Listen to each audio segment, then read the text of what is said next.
To the Commonwealth Games in Australia we go, where 2012 Olympic double sprint silver medalist Johan Blake will look to improve Jamaica's medal tally at the Games on Monday.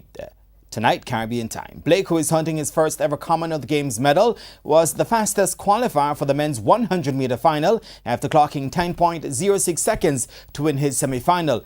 Blake will be the lone Jamaican in the final, however, as O'Shane Bailey, with a 10.32 for fourth in his semi-final, did not advance. Neither did Nigel Ellis, who ended seventh in his semi-final with 10.38 seconds.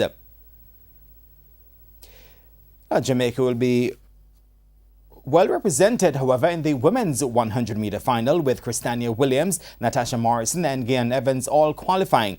Williams qualified with the second fastest time overall after clocking 11.22 to win her semi-final. Evans booked her spot after finishing second in her semi-final in 11.37 behind Trinidad's Michelle Lee Ayi, who clocked 11.25. Morrison also advanced after posting 11.2 seconds for second in her semi-final behind Britain's Asha Phillip 11.21. The women's 100-meter final is set for 6:50 on Monday morning, Jamaica time, with the men's final 25 minutes later. Meanwhile, 2014 relay 4x400 meter relay gold medalist Anastasia Leroy will be the first Jamaican athlete on the track this evening when she lines up in Heat 1 of the women's 400 meters at approximately 7:30 Jamaica time. Now, defending champion Stephanie Ann McPherson will contest Heat 2 with Tovia Jenkins listed for Heat 3.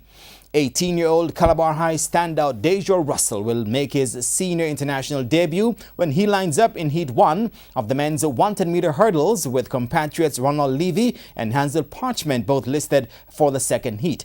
And World Championship finalist Demish Gay, along with Javan Francis and Rasheen McDonald, will contest the semi-finals of the men's 400 meters. Gay and Francis had clocked an identical 45.70 to advance from their respective heats, while national record holder McDonald had posted 45.99 to make progress from his heat. In the field, O'Dane Richards with 19.65 meters and Sheena Miller 19.35 meters will contest the men's shot put final.